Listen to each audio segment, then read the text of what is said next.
안녕하세요 여러분. 이런 카운타크 실물 보신 적 있습니까? 그것도 한 대가 아니라 까만색까지 두 대입니다.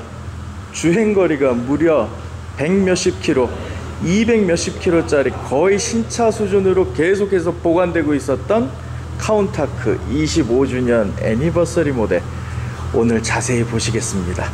조금만 기다려주세요.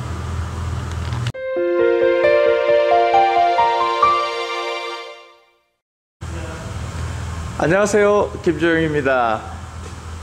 죽이지 않습니까? 이거 카운타크, 우리나라에서는 보기도 힘든 카운타크가 아니죠, 쿤타시가 두 대나 있습니다. 검은색 하나, 그리고 빨간색 하나예요. 너무 아름답습니다. 이게 그 카운타크는 LP400이라고 해서 간디니가 설계한, 디자인한 그 모습에서 출발했는데요. 점점 육중한 모습, 그리고 더 세련된 모습으로 바뀌어갔죠.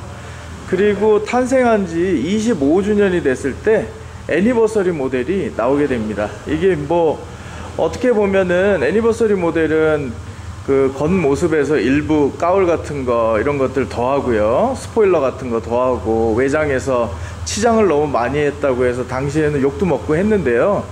아니, 시간이 더 지나면 당연히 애니버서리 모델이 훨씬 더 가치가 있게 여겨지죠. 물론 LP400 같은 원형도 높게 평가를 받기는 받겠습니다만은, 이제 지인의 지인, 사실은 큰 관계는 아니죠. 근데 가까운 지인의 지인이 가지고 있는 카운타크들입니다. 원래 자동차를 많이 컬렉션하는 사람인데요. 특히 크라운 좋아해서 이 크라운 쿠페, 거의 나오지 않았던 차죠. 크라운의 하드탑 쿠페는 몇 대나 가지고 있고요. 저 옆에 있는 수프라도 한정으로 500대 정도 나온 터보 A라는 모델입니다. 당시에 닛산 스카이라인에 지지 않기 위해서 토요타가 힘을 넣어서 만들었던 수프라 중에 하나예요. 가격 계속 올라가죠. 이거 앞모습 좀 보실까요? 카운타크 쿤타시 대단합니다. 우리 흔히 알고 있는 거는 빨간색 쿤타시 잘 알고 있는데요.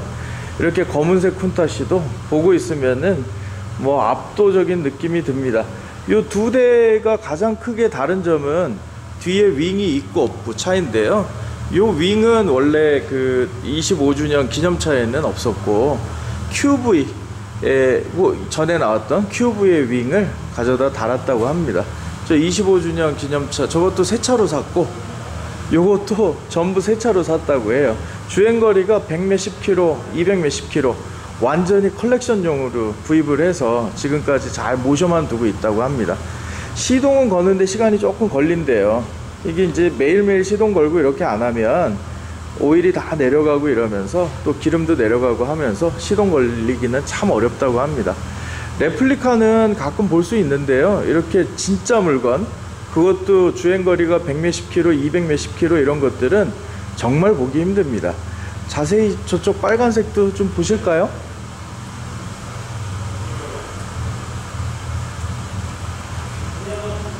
이거 보세요. 아름답지 않습니까? 이 보통의 그 카운타크 쿤타시보다는 요 아래에 이렇게 스포일러가 추가가 되어 있고요. 그리고 사이드 쪽에도 도어 스텝 부분에 이렇게 스포일러가 추가가 되어 있습니다. 그리고 에어 인테이크 부분도 이렇게 화려하게 치장이 되어 있고요. 이런 것들이 애니버서리 모델의 특징입니다. 25주년. 그리고 이 부분도 역시 그릴이나 이런 것들이 아주 멋지게 되어 있죠. 이런 것들이 전부 25주년 기념 차량의 특징인데요. 좀 전에 말씀드렸던 것처럼 너무 화려하게 해놨어, 이런 얘기가 당시에는 좀 있었습니다. 그냥 순수한 모습이 더 좋지 않아? 이런 거였어요. 자, 이거 뒤쪽 실내는 좀 이따 보시고요. 뒤쪽이 어떻게 생겼는지 한번 보실까요? 이거 진짜로 만져본 사람도 많지는 않을 텐데요. 보시면 이게 트렁크 룸입니다. FRP로 만들어져 있어요. 그리고 이렇게 댐퍼가 있어서 고정이 됩니다. 그 다음에 엔진룸, 이거 보기 진짜 어렵잖아요. 엔진룸 한번 볼게요. 그냥 안 열리고요. 트렁크를 살짝 열고, 그리고 이렇게 엽니다. 자, 이게 람보르기니 카운타크의 엔진룸입니다. 이 엔진은 보기 참 어려우시죠? 12기통 엔진 들어가 있잖아요, 그죠? 자, 이렇게 실제 람보르기니 레플리카가 아니라 진짜 람보르기니 25주년 기념차의 엔진룸도 살짝 보셨습니다. 뭐 스펙이나 이런 것들은 인터넷 찾아보시면 많이 나오니까요, 그거 참조하시고요. 실내도 한번 볼까요? 이것저것 여러가지 있을 텐데, 그거는 이 검은색 차량이 주행거리는 더 짧은데 영상으로 찍으면 잘 안 보이니까 제가 옆에 있는 아이보리 내장을 가진 이 차량의 실내에 앉아서 여러가지 설명을 드릴게요. 뭐 설명이라기보다는 그냥 확인만 하겠습니다. 여기 본넷 안에는 트렁크 스페이스니까요, 이렇게 돼 있습니다. 뭐 스페어 타이어가 있고요. 그리고 여러가지 장치들이 있네요. 간단한 물건 한두 개 정도 넣을 수는 있을 것 같습니다. 그래도 뭐 여기에다가 짐 넣고 그렇게 다니시는 분은 없겠죠. 자, 그러면 이제 실내를 볼까요? 와이퍼는 이렇게 하나짜리네요. 엄청 큰 와이퍼가 왔다 갔다 하는 느낌이 들 것 같습니다. 아, 바깥에서 하나만 더 보여드릴게요. 요 도어 미러는 보통 수납을 할 때 이렇게 위아래로 90도가 움직이는 형태입니다. 이렇게 수납해요. 일반적으로는 뒤로 제끼거나 이렇게 하잖아요. 그렇게 하지 않습니다. 그리고 또 하나 더 하자면은, 문을 열 때는 요 아래에 손잡이가 위로 올리는 요 록 해제하는 것, 저 노브가 있어요. 그래서 요걸 눌러서 열게 됩니다. 지금 잠겨 있어서 안 되네요. 여기 아래에 숨어 있어요. 자, 실내에 들어가서 한번 볼까요? 제가 앉아 보겠습니다. 먼저 앉기 전에 요거부터 잠깐 볼까요? 여기 커버 안에는 작은 수납함하고요, 그리고 시트를 조절하는 스위치, 이런 게 있습니다. 내장 자체는 아이보리도 있고 빨간색도 있고 뭐 검은색도 있고 여러 종류가 있어요. 아마 당시에는 고객의 커스텀 요구에 맞춰서 했는지 아닌지는 모르겠지만 아주 예쁜 색상의, 화려한 색상의 실내의 가죽들이나 디자인들이 적용이 됐습니다. 들어가서 한번 앉아보겠습니다. 자, 전설적인 차 람보르기니 실내에 앉았습니다. 우선 도어 닫는 거 한번 해볼까요?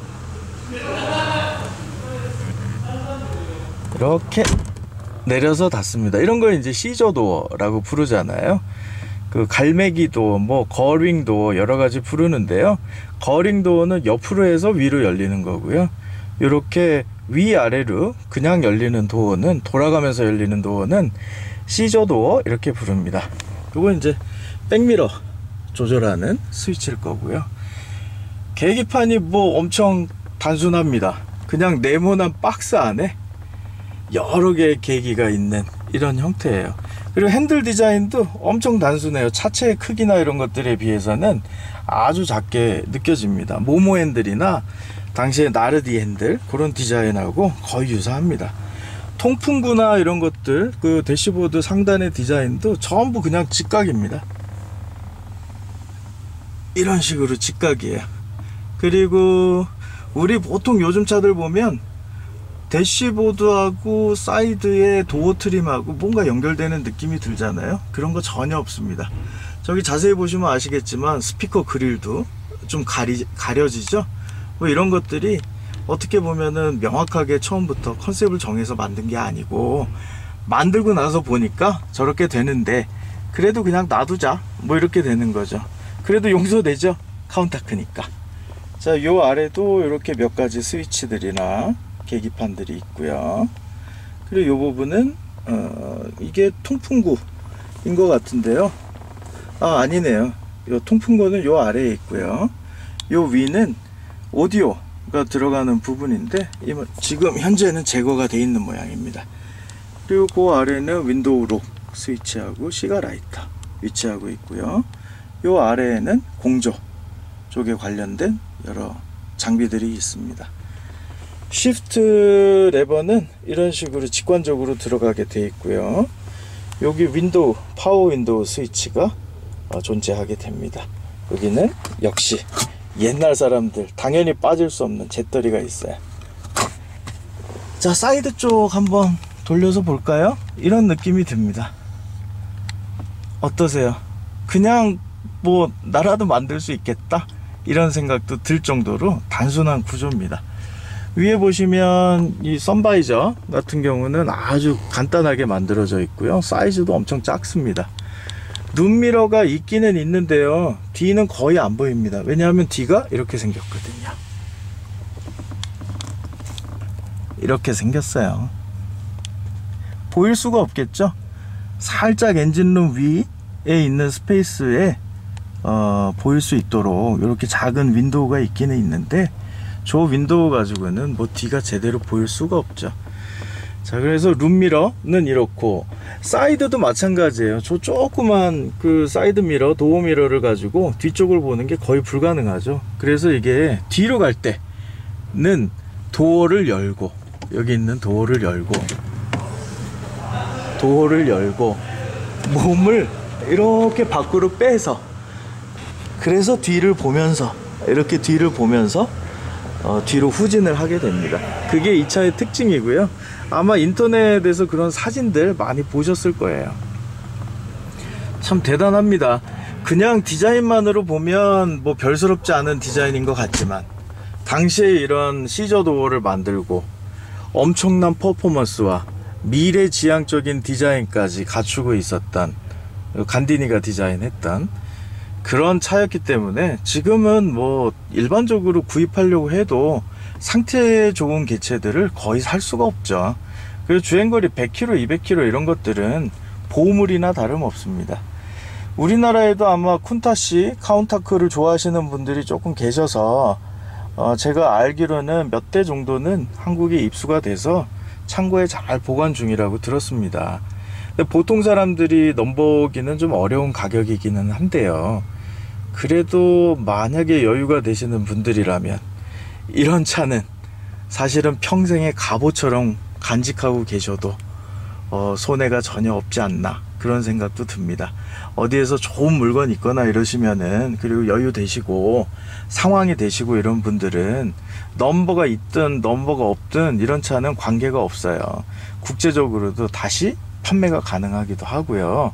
그리고 가지고 있다는 것 자체, 그리고 실내에 이렇게 앉아서 여러 가지를 볼 수 있다는 것 자체, 이것만으로도 행복 아니겠습니까? 자, 밖에 나가서 마지막으로 외부 전체적인 모습 보시면서 클로징 하겠습니다. 자, 어떠세요? 오늘은 김주영의 라라 클래식과 함께 두 대의 카운타크를, 쿤타시를 메인 영상 아이템으로 보셨어요. 진짜 보기 어려운 차고요, 진짜 귀한 차고요, 거기에다가 주행거리 100km, 200km 짜리 거의 신차에 가까운 컨디션을 그대로 가지고 있는 그런 차입니다. 너무 대단한 경험을, 저도 오늘 뭐 이렇게 두 대를 동시에 만나서 안에 타보고 여러가지 확인도 하고 엔진룸도 찍고 이런 거는 저도 처음이에요. 그냥 지인들이 가지고 있었던 차 뭐 겨우겨우 옆에서 뭐라 그럴까요, 눈치 봐가면서 살짝 본 적은 있는데요, 이렇게 안에 제대로 앉아서 영상까지 만들고 이렇게 하는 거는 처음입니다. 유려한 바디 디자인, 그리고 역사에 남을 정도의 강력한 성능, 지금까지도 엄청난 팬들이 많고, 람보르기니라는 브랜드 자체를 사실은 반석 위에 올려놓은, 미우라로 시작했지만 람보르기니의 명성은, 그렇지만 결국은 이 회사의 폭발적인 인지도를 상승시키고, 그리고 이 회사는 정말 대단한 회사다 라는 것을 세계인들한테 인식시켰던 차는 바로 이 카운타크, 쿤타시죠. 아니, 그리고 언어는요, 카운타크라고 하든 쿤타시라고 하든 무슨 상관이에요. 사실은 나라마다 발음하는 게 조금 다를 수가 있습니다. 그냥 우리 입에 익은 편리한 말을 하면 되는 거고요. 카운타크가 일본에서 온 건지 다른 나라에서도 카운타크라고 했는지 그거 모르잖아요. 그죠? 그러니까 여러분들 생각하시기에 쿤타시가 맞다고 생각하시면 쿤타시라고 하고요, 아니면 그냥 카운타크라고 하셔도 됩니다. 언어는 자유입니다. 그리고 다양성이고요. 그런 것들을 굳이 하나의 말로 구속시킬 필요는 저는 개인적으로 없다고 생각해요. 카운타크를 보면서, 쿤타시를 보면서 그런 이상한 말을 하게 됐습니다. 어떠세요 여러분? 이런 차 갖고 싶지 않으세요? 저도 너무 비싸서 못 삽니다. 나중에 좋은 기회가 있으면 한국에서 이벤트를 하면서 여러분들하고 같이 만날 수 있기를 기대해 봅니다. 카운타크요, 기다려라. 쿤타시여, 내가 오겠다. 자, 지금까지 김주영이었습니다. 구독, 공유, 댓글, 그리고 좋아요 감사합니다.